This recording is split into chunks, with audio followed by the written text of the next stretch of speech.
تاریخ کا سفر جو کہ بے نظیر بھٹو کے مختلف انٹرویوز کو کور کرتا ہے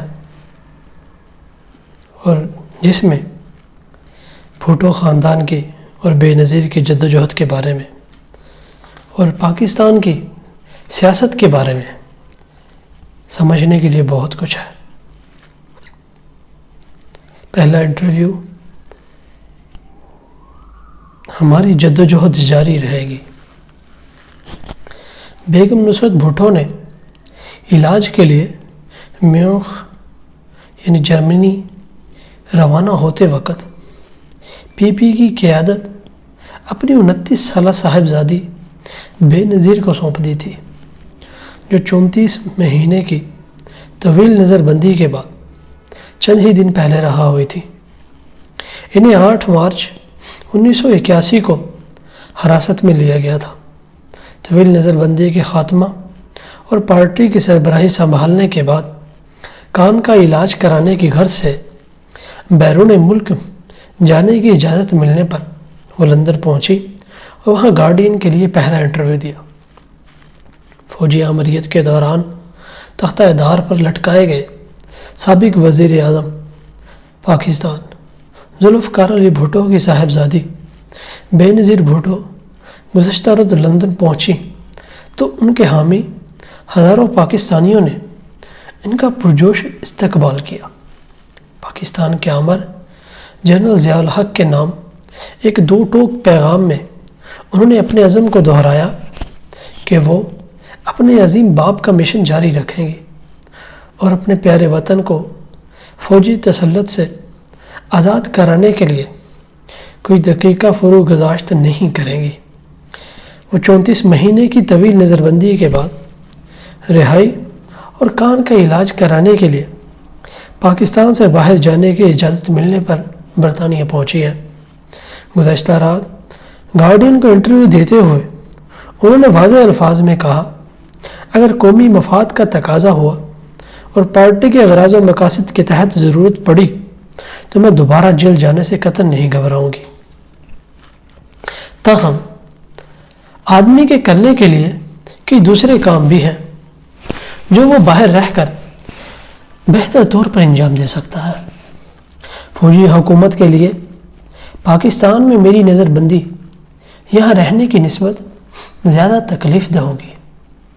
30 سالہ مس بھٹو نے اس بات پر معذرت چاہی کہ وہ اس محفل کے لیے اپنا خوشگوار کردار ادا نہیں کر سکتی۔ گزشتہ 3 سال کے دوران انہوں نے زیادہ تر وقت قید تنہائی میں گزارا۔ اس دوران باہر کی دنیا سے ان کا رابطہ نہ ہونے کے برابر تھا۔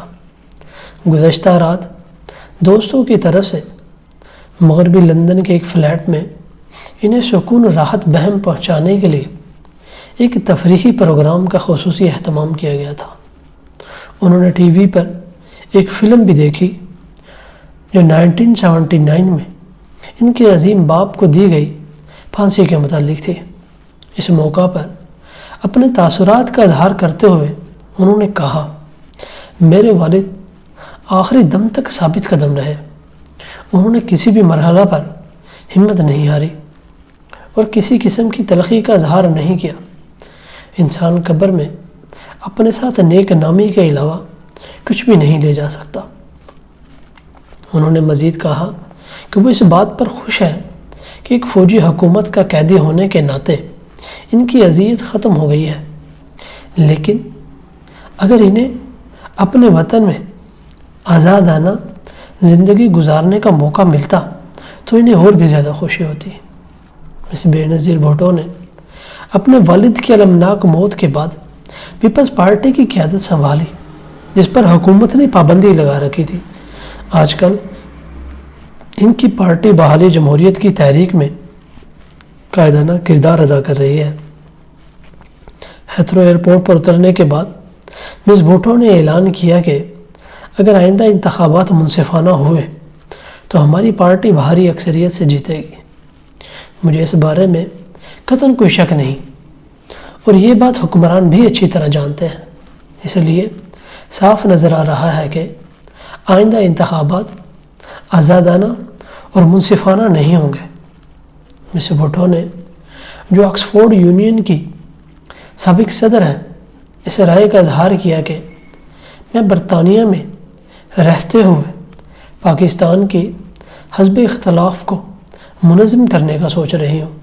مجھے یہاں بیٹھ کر اپنے پارٹی کارکنوں سے رابطہ کرنے میں خاصی آسانی رہے گی، لیکن ہم پاکستانی ہیں، ہم واپس جا کر پاکستان میں جئیں گے اور وہیں مریں گے۔ ہر مرحلے پر جو مزاحمت بڑھتی ہے تو جو جبر و تشدد بڑھتا ہے، لیکن آخر کار وہ تسلسل ٹوٹ جاتا ہے، کیونکہ ظلم و جبر مزاحمت کے قدم بہ قدم نہیں چل سکتا۔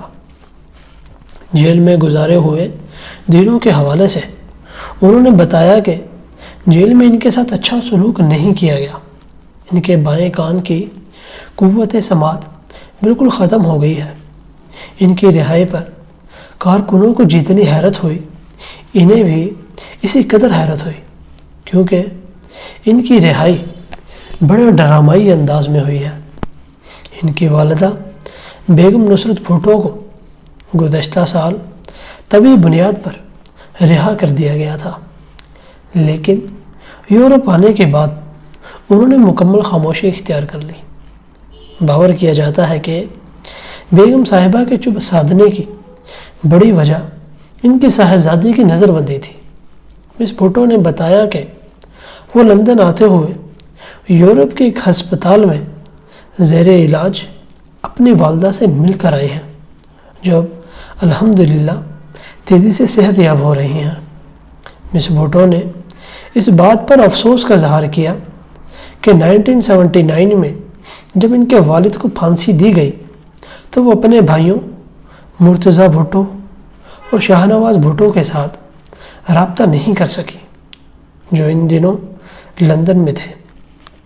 ان کے دونوں بھائی عرصہ دراز سے جلا وطنی کی زندگی گزار رہے تھے۔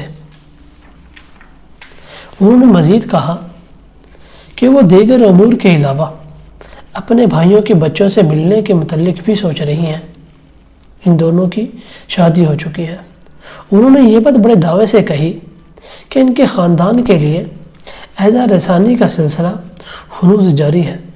البتہ جنرل ضیاء نے ان کی چھوٹی بہن صنم بھٹو کے ان کے ہمراہ لندن آنے پر کوئی رکاوٹ نہیں ڈالی۔ اس طرح اندرونی رکاوٹوں میں سے ایک بڑی رکاوٹ دور ہو گئی ہے۔